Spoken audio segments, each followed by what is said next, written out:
Tinker's Construct. You may think it's balanced, you may think it's totally overpowered. One thing remains certain. In order to use it, you gotta be able to build the Smeltery, and that's what we are gonna learn today. Disclaimer, this is the alpha version, stuff may change. First thing you can do with Tinker's Construct is you can make your seared melter with a seared heater underneath. You can put coal. It's way better to drop it into the heater so it doesn't do that. And you can melt iron, you can melt also ore. Just consider something. If you were to try and also drop in another metal, it's gonna tell us that there's not enough free space for the fluid. Not because there's no actual space, but rather because this thing can only have one block at a time. In order to make it, you need seared bricks. Seared bricks come from grout, and grout is just sand, gravel, and clay. Download just enough items. People who play modded without it are just masochists. In order to pass to the next part, we have a lot of new blocks. The item drain, the fluid drain that has a filter. How does this work? We put a copper canister. They can carry a total of 1 ingot of fluid. We just drop this one in, and this one is only gonna allow copper to go through. For the actual Smeltery controller, let's pick up our seared heater. We put it down in there. We melt the 4 copper ingots that we're gonna need. We just click this, and it's gonna start pouring into our seared heater. And now we have our own Smeltery controller. Without this block, and thus without this system right here, you're not gonna be able to progress with the mod. What is something important about this? This works because it has a block in the bottom and some walls. This one right here also works the same way. It has some blocks in the bottom and some walls. It does not require this one. If you wanna put them, it's completely up to you. We have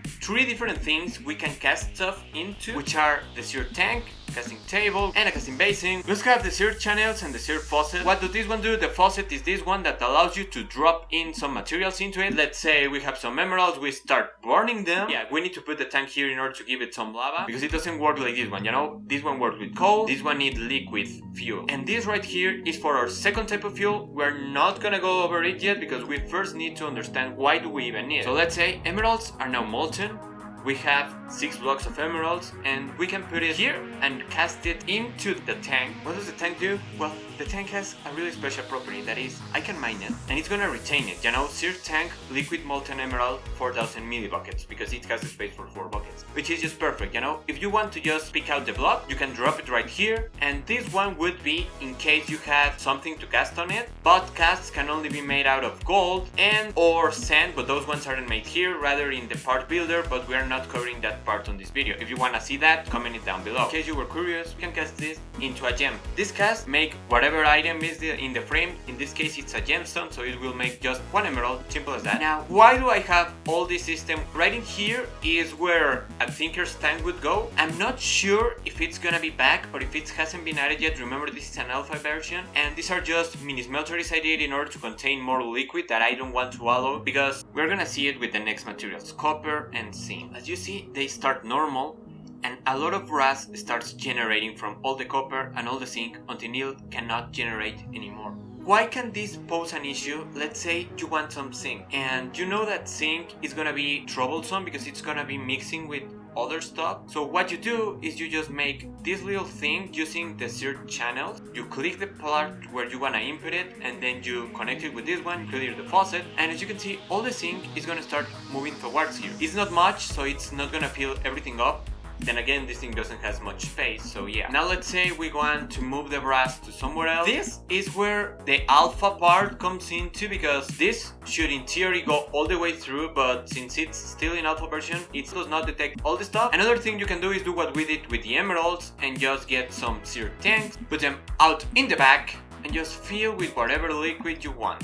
That can also stop the alloying, and you can save them somewhere else, and if you want to have them back into the smeltery, yeah, that can pose an issue. Nope, don't drop the bucket of the material into there directly, and you cannot put it like this. So how are you gonna get it back there? The answer once again comes to this. Let's imagine instead of this part, we were to have a tank. So let's just get our tank, fill it all the way up with iron, pick our tank up, and this time around we're gonna place it right here. And another cool thing to know about this is you don't have to worry, it's gonna come back. As long as you don't break this block, everything is gonna be completely fine. And then you put it here, you can drop it back into the smeltery, and as you can see, we're getting our iron back in here. That's the way you can put it back once you pulled it out. Just a little bit of channels, a faucet, and a tank. There's some metals, mostly the nether items, that are the tier 4, that just will not melt, you know, like we can drop in the ancient debris and we can drop in the cobalt. Cobalt does melt, but there's something that you have to see with the ancient debris. Not enough heat to melt this item. How do we fix the not enough heat issue? The way to do it is a little bit complex. You're gonna need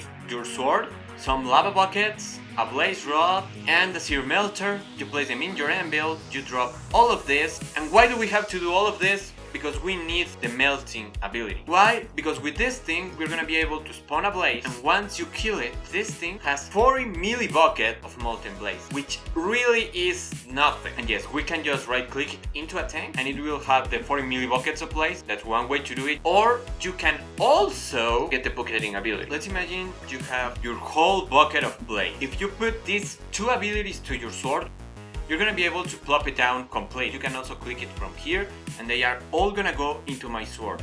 This allows me then to place it down if I shift right click, and we have molten blazium, which for some reason does not kill you. We can put the blazium here. In order to make the blazium work, we have to drain all the lava, and now as you can see, we have molten blaze. Molten blaze burns at a temperature of 1500 Celsius, while lava only at 1000. Anyways, we now have the molten blaze. The molten blaze will allow all the molten debris to come, and the molten debris will combine with cobalt and get us manila, which is the material this sword is made. One last thing to say is, if you want to get blazes quicker, to place them on top of your smeltery and they will go down. How can you achieve this? There's two ways.